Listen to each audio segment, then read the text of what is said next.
माझ्या घरात पीठ नाही, तेल नाही, मीठ नाही आणि मला द्या.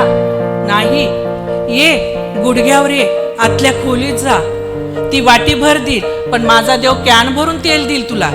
देवाला देणं घेणं आवडतं आणि आज तिच्या परिस्थितीमध्ये तिने देवाचा गौरव केला. आपल्या परिस्थितीमध्ये मनुष्याचं नाही तर देवाचाच गौरव झाला पाहिजे.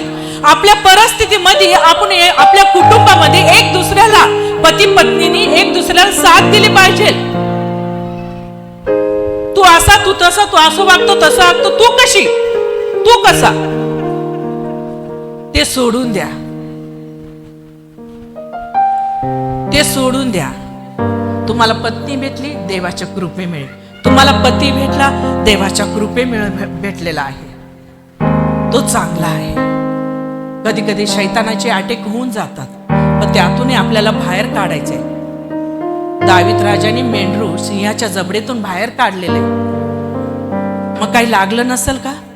सहज गेला आणि असा काढलं का? नाही, लढायला लागलं. त्याला खाली लोळला असेल, रक्तबंबाळ झाला असेल, काय काय झालेलं असेल. कसं त्यांनी मेंढरांना सोडून आणलं जाळ्यातून, कसं अस्वलाच्या गुहेतून आणलं, त्याला कसं बाहेर काढलं. एस्तर राणीने कसं तिच्या लोकांसाठी उपास केला, प्रार्थना केली, कसं तिने राजाचं मन मोहित केलं, कसं केलं. देवाची आराधना आणि स्तुती ज्यावेळेस करतो, आपल्या राजाचं मन मोहित होतं आपल्यावर.